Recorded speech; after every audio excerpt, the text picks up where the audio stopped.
Edward, let's start with you. Just again, a big picture reflection that we want people to walk away with. Thank you for inviting me to be on this very interesting panel.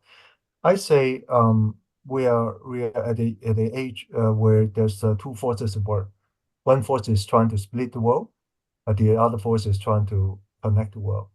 And I think what we're seeing that China in the middle of the two forces, right in the middle of it, and together with the global South countries. I think what we are now seeing is that the global South countries, perhaps in the first time of our history, is begin or not maybe not our history, at least in the last, let's say, 200 years, 300 years, that the global South countries are seeing an alternative world order or an alternative governance model that came out from the mainstream Western uh, governance model. And this is the China model. And that China model actually is not something that came out right away. It actually has its roots in the very long history and ancient civilization of China, plus the recent reforms, starting about 200 years ago, but also in particular in the last 40 years of Chinese reforming, opening up. That, I think, to a lot of global South countries, is quite enlightening that they see an alternative way of growth. To what extent, I think each country will make their own decisions on which way to go. And maybe there's more than two ways. There may be other ways too. But I think right now, this is a historical moment where many global South countries are offered with alternatives on how to go forward, and they have a choice. And it's up to them to pick which pathways they want to go after. Thank you, Edward. And Professor Elbeshbishi, let's have you share a few final reflections. Thank you very much again for this great opportunity. Like, we need a new way of thinking to better seize opportunities and mitigate challenges in handling China's policy towards Africa. Like we need new thinking, we need new measures. We have to explore the new measures actually in light of the spirit of keeping pace with the times and being innovative and creative. We still in Africa think of policies in the 70s and 80s.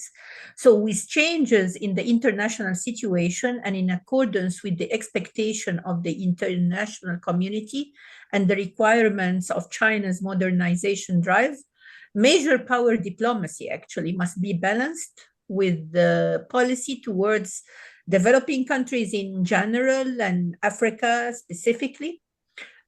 However, changes taking place within Africa require that China's policy should be more focused also, making the majority of developing countries, including African countries, reliable allies of China. So possible cooperation between China and other major powers in Africa should be investigated so that Africa becomes another stage for major power cooperation. With that, I end my intervention. Thank you. Wonderful. And Professor Kondapalli, a few final reflections from you. I think three issues will dominate the Global South view. One is in terms of the WTO dispute resolution. This is a major issue for most of the G7 countries, and I think that is going to be the major factor. Second is in terms of climate change financing. Essentially, as the Paris 2015 had indicated about the transition, and this is affecting everybody in the Global South, and I think climate change financing is the second critical issue. Third is in terms of debt relief. This is going to come up in the FOCAC meeting as well as in G20, where the African Union was made the permanent member in the New Delhi summit last year. I think this is a factor because G20 also has a debt relief mechanism, and this is going to be a major issue. On Edward's point that this is going to be an alternative, we used to have the Washington consensus and then the Beijing consensus. We are now hearing about Mumbai consensus. Thank you. Okay, that's a new one, the Mumbai consensus. Christine, you are going to get the last word of this discussion.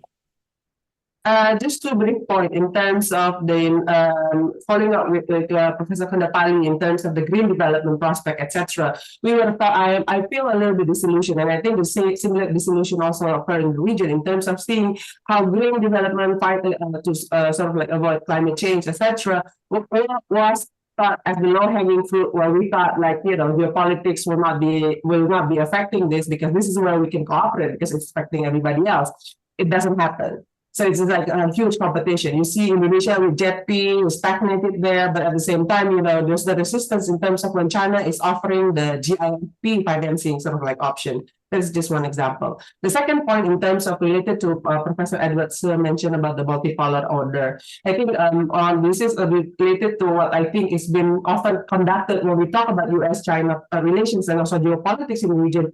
Is about the disregard over the agency of regional actors, actual actors, and this is most prominent and also not very much touched upon when we talk about geopolitics in terms of the financial structure of the region. You hear de-dollarization, you hear the internationalization of the renminbi, as if like, the US is trying to dominate with the dollar, China is trying to occupy the dollar by taking RMB as the alternative currency, but they disregard the fact that ASEAN +3 framework, especially in the past 6 years, meetings between ASEAN +3 Minister of Finance ministers and also central bank governors has been proposing plans to reduce dollar dependency because of the uncertainty of the geopolitics at the moment, and also promoting the use of local currencies.